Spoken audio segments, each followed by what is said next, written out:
Eu estou aqui transtornado com uma história que chegou agora. Transtornado. Tem a imagem do casal? Um bebezinho de 2 meses mesmo? Tem um bebezinho? Bebezinho morreu. A mãe chora. Aí você vai me falar, mas bate. Qualquer mãe choraria. Qualquer mãe daria a vida pelo filho. Percival de Souza, se os médicos chegam... Percival, você tem que escolher entre a sua vida e a vida dos seus filhos. O que é que um pai de verdade falaria? Quer dizer, um pai de verdade faz opção pela vida do filho, faz tudo pelo filho, prefere sacrificar-se para manter o filho vivo, intacto. Esse é o raciocínio de um pai verdadeiro, Bate. Você, Ligeiro, cadê a imagem da mãe aqui, ou do bebezinho? Pode pôr aqui na tela. Hein, Ligeiro? Se chegam para você e falam, você tem que escolher, você vai viver ou você prefere que teu filho fique vivo? Meu filho, com certeza. Qualquer pai, qualquer mãe, não é? Você coloca o filho para o mundo. É a tua continuidade, a continuidade da tua vida. Você faz tudo pelo teu filho. A partir do momento que você é pai, a partir do momento que você é mãe, você começa a abrir, quando você abre mão de luxo, não é, para você, de seus gostos pessoais, para dar para o seu filho, não é que você está tirando algo de você. Você está investindo no futuro do seu filho, você está investindo no teu futuro, na continuidade da tua família, na continuidade da geração. Mas essa mulher aqui, dá essa imagem que está no preview. Enche a tela, por favor. Leia a frase, ô Ligeiro, por favor, leia a frase que os nossos redatores escreveram. Criança morre e mãe chora, mas as lágrimas não são de tristeza pela perda. Como é que você me explica isso, Percival? Se a mãe perdeu o bebê, ela só pode estar chorando porque a criança morreu. É algo esperado, é o luto, não? É uma reação natural de toda mãe, quer dizer, chora pela perda de uma parte dela, da alma dela, do coração dela.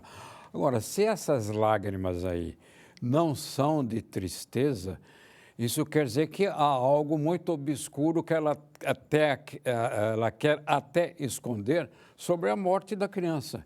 Então ela está chorando, mas por uma outra razão. Não é exatamente pela perda da criança, Bate. Pois bem, chega a criancinha numa UPA aqui de São Paulo. A criança está muito machucada, a criança está totalmente desestabilizada, está com um batimento cardíaco muito baixo.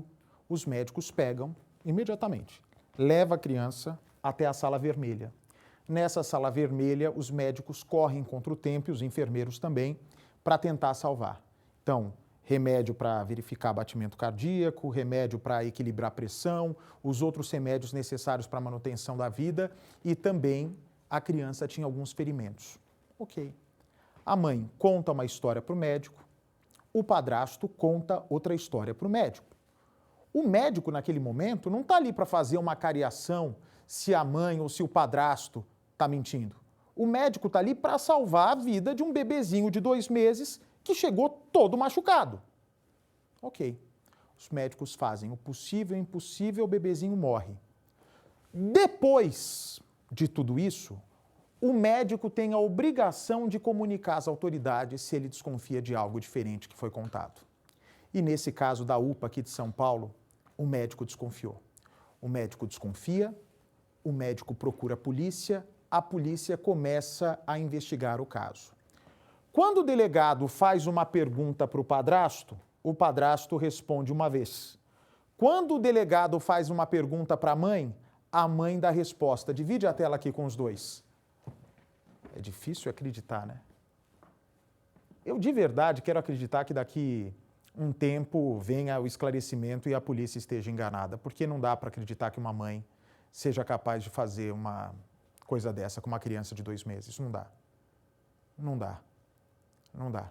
Nem para o inferno vai. Eu não sei para onde vai, mas nem para o inferno vai se é que realmente fez isso, porque só vamos saber depois que o juiz acabar com toda a história, né? Dar a sentença do caso.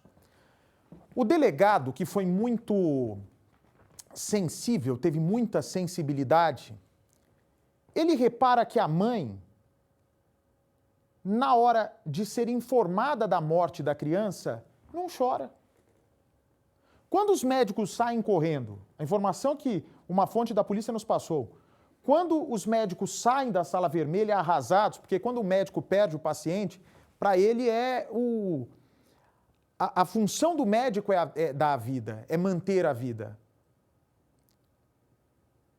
Quando os médicos perdem um paciente, eles ficam arrasados. Sobretudo quando esse paciente é um bebezinho saudável de apenas 2 meses de vida.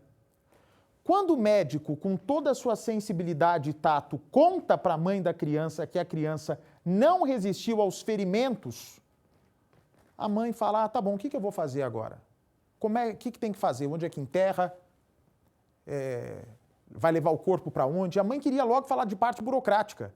Qualquer outra mãe ia chorar, ia se jogar no chão, ia pensar em bobagem, porque estava perdendo um filho de 2 meses. Só que essa mulher só chorou uma única vez durante todo o processo do caso. E você vai me perguntar, mas ô Bate, que horas que essa mãe chorou? Se ela não chorou na hora que fora informada que o bebezinho de 2 meses tinha morrido, que horas que essa mãe chorou? Só quando ela foi presa pela polícia. Ela chorou pela prisão. Ela está presa suspeita de ter matado a criança com padrasto. Mas choro pela morte do bebezinho que ela gerou? Não. Me digam se existe lei aqui nesse Brasil que puna uma mulher como essa se realmente for a culpada. Porque nesse momento eu posso falar do que a polícia está apontando, dizendo que ela é culpada. Lá na frente, tomara, Deus permita que ela consiga provar que é inocente. Porque se realmente for culpada, o inferno é pouco para uma mulher dessa. Foi em Mauá, no ABC Paulista. Vamos ver a reportagem confeccionada por Luísa Zanqueta. Algemada, a mãe do bebê tenta demonstrar emoção ao falar do filho. Ele era um anjinho, a coisa mais linda que Deus me deu. Mas Cristiane, de 23 anos, é suspeita de ter participado da morte do pequeno Heitor, de apenas 2 meses de idade. Morando do seu lado e você não percebeu nada? Não percebi. Tá arrependida? A pessoa a quem Cristiane se refere é o companheiro dela, Emerson, de 27 anos. Na delegacia, ele também tenta negar ter agredido a criança até a morte. Quem que matou a criança? Você matou a criança? Não, senhor. O que você fez com ela? O senhor não tem nada pra falar. Por que você tirou a vida dela hoje? Eu não tinha vida dela assim. Quem que matou a criança? Mas, neste momento, se contradiz. Você não se arrepende do que você fez? Sim. Emerson e Cristiane foram presos em flagrante, quando levaram o filho de 2 meses para uma UPA na cidade de Mauá, região do ABC Paulista. A criança chegou muito machucada e não resistiu. Os médicos chamaram a polícia. Fizemos contato com a equipe médica, a qual nos informou, nos passou o fato, inclusive mostrando a criança. A criança tinha diversas marcas, de mordida, de agressões. A princípio, haviam outras lesões antigas aí. Segundo os policiais, mãe e padrasto mostraram muita frieza ao serem interrogados e acabaram presos em flagrante. Eles apresentaram versões desconexas, e contraditórias, E aí a gente deu voz de prisão em flagrante lá no local para eles, E conduzimos até o primeiro DP de Mauá. Nos depoimentos, Emerson teria confessado as agressões ao bebê. O padrasto admitiu que aproveitava os momentos em que ficava a sós com o menino para cometer os abusos e as agressões. As investigações apontam que, mesmo sabendo desse comportamento abusivo do companheiro... Parou. Vem para cá. Vocês ouviram o que disse a Luísa Zanqueta?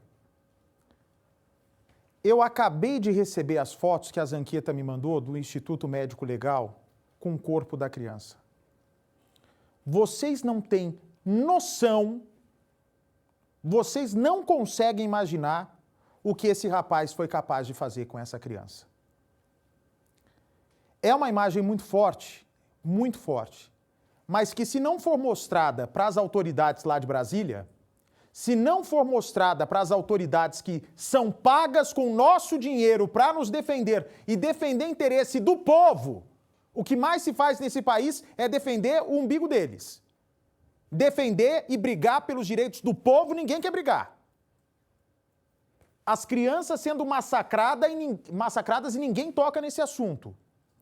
O que a Luísa Zanqueta disse agora, e que muita gente pode estar tão já exausta de ouvir falar em morte nesse país por causa de Covid, às vezes acaba passando batido. Às vezes esse comentário não bate na nossa cabeça como deveria. Volta o que a Zanqueta vai dizer. Volta ali, por favor, no início da passagem da Zanqueta. Ele falou isso para a polícia. E vendo, assim que eu ouvi isso que a Zanqueta falou na reportagem, ela me mandou a foto da criança. Coloca aqui a Zanqueta no quarto. Coloca a Zanqueta no quarto. O rapaz confessou. O rapaz confessou para o delegado que não via a hora de ficar sozinho com um bebê de 2 meses para bater na criança, para morder na criança. Não tem, o bebê não tem uma parte sem estar roxa. Uma partezinha da criança. Coloca a Zanqueta aqui no telão. Solta aqui, por favor. Pode deixar a câmera aqui. Solta aqui. O padrasto admitiu que aproveitava os momentos em que ficava a sós com o menino para cometer os abusos e as agressões. Parou! Ele falou isso para a polícia. Deixa de ser suspeito e já passa a ser um bandido, um assassino confesso. Como é que o Brasil vai admitir um homem que espera o momento exato, fica torcendo para ficar sozinho com uma criança de 2 meses, para abusar e para espancar essa criança e fica por isso mesmo?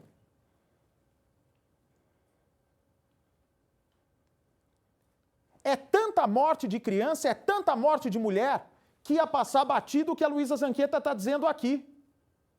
Só que isso veio no meu ouvido bem na hora que eu vi a foto da criança, do que ele fez, esse canalha fez com essa criança.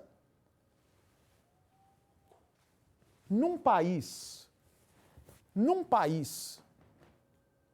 do mundo ideal, no mundo ideal, tinha que fazer o seguinte: ele confessou o crime? Confessou. Você está certo do que você está dizendo. Você fez isso mesmo com o teu enteado. Fiz. Faz a mesma coisa com ele. Concorda comigo ou não? Ah, mas ninguém tem direito de fazer uma atrocidade dessa com o rapaz. Quem deu o direito a ele fazer essa atrocidade com uma criancinha de 2 meses? Quem deu esse direito? Quem deu essa autorização? Quem deu esse salvo-conduto? Coloca a reportagem no ar. O padrasto admitiu que aproveitava os momentos em que ficava a sós com o menino para cometer os abusos e as agressões. As investigações apontam que, mesmo sabendo desse comportamento abusivo do companheiro, a mãe de Heitor permitia não apenas que o padrasto ficasse sozinho com a criança, como realizasse tarefas de rotina, como trocar fralda e dar banho. Uma omissão que, segundo a polícia, pode ter custado a vida do bebê. Segundo o delegado, Emerson teria confessado o crime porque se recusava a registrar o menino como filho, por ter dúvidas da paternidade. Ele admitiu as mordidas que aparecem, né, nas lesões no cadáver. Agora, além dessas mordidas, ele não admitiu mais nenhuma prática contra a vítima. Emerson foi levado para o Instituto Médico Legal para realizar exames da arcada dentária. Isso comprovaria se as lesões no corpo da criança seriam realmente dele. A polícia também tenta descobrir se Cristiane também agredia a criança, mas acredita que ela sabia da violência do companheiro contra o próprio filho. Mesmo que ela não tiver admitido, ela tinha, né, como mãe, a obrigação de observar qualquer, né, irregularidade ou lesão que a criança apresentava e, se fosse o caso, levar ao atendimento médico de urgência e com urgência. Parentes e vizinhos do casal estão sendo ouvidos aqui no 1º Distrito Policial de Mauá, região do ABC Paulista. Será que o comportamento de Emerson e de Caroline, mãe e padrasto de Heitor, levantou algum tipo de suspeita? Nós vamos tentar conversar agora por telefone com a prima de Caroline. Vamos ver se ela conta algo para a nossa reportagem. Aqui é a Luísa Zanqueta do Cidade Alerta, tudo bem? Olha, eu não tenho o que falar nada, eu tô em momento de choque. Eu acabei de perder o meu sobrinho, entendeu? Eu tô em choque. A família está muito abalada neste momento, resolvendo ainda os trâmites do enterro do pequeno Heitor, e eles não estão querendo dar muitas informações sobre o caso. A morte do pequeno Heitor deixou a família desolada e uma vizinhança horrorizada. Nós estamos chegando agora na casa onde o casal morava, junto com o pequeno Heitor, mais 2 filhos de Caroline. Eu vou tentar conversar com a vizinha que chegou a prestar depoimento na delegacia, uma vez que, eventualmente, ela também cuidava do pequeno Heitor. Até para entender melhor se ela percebeu algo estranho com a criança. A informação que nós temos é que a Andressa mora na parte da frente da casa e o casal vivia no quintal, em uma outra casa que fica lá nos fundos. Nós estamos aqui batendo, porém, ninguém está, aparentemente a casa está vazia neste momento. Quem aparece é uma outra vizinha que também conhecia o casal. O cara não aparentava ser nada, tipo, parecia ser uma pessoa muito de boa, uma pessoa normal, falou que um cara super normal, mas infelizmente, né? Para vocês foi um choque, então? Foi um tremendo choque. Se a gente tivesse suspeitado de alguma coisa, com certeza, nós teria ligado para a polícia, alguma coisa assim, mas ela não suspeitou nada, nada. Nem da Caroline, nem do Emerson. Não, realmente, não suspeitamos nada. O destino da mãe e do padrasto do bebê vai ser decidido em audiência de custódia. Enquanto isso, os outros 2 filhos do primeiro casamento de Caroline, que, segundo o Conselho Tutelar, não sofreram maus tratos, ficaram com a avó materna. Nós estamos diligenciando se a condução, né, da última vez da criança à UPA foi a única nesses 2 meses, ou se lá na AMA, no bairro onde eles moram, na capital, essa criança já foi atendida alguma vez. Isso aí vai dizer muito, né, do atendimento da criança, do zelo pelo filho. Olha, o delegado, muito cauteloso, está coberto de razão. Só que esse rapaz, que já confessou tudo, se realmente for comprovado que ele fez essas atrocidades com a criança, merece a mesma coisa que ele fez com a criança, merecia receber. É duro falar isso, né? É duro. É duro. Mas não dá para você desejar uma outra coisa para um rapaz que fez essa barbaridade com um bebezinho de 2 meses. 2 meses e ele ainda tenta se justificar, tenta se explicar, dizendo que achava que o filho não era dele. Então, por achar que o filho não é dele, que a mulher pode ter traído ele, a criança tinha que pagar dessa maneira como pagou.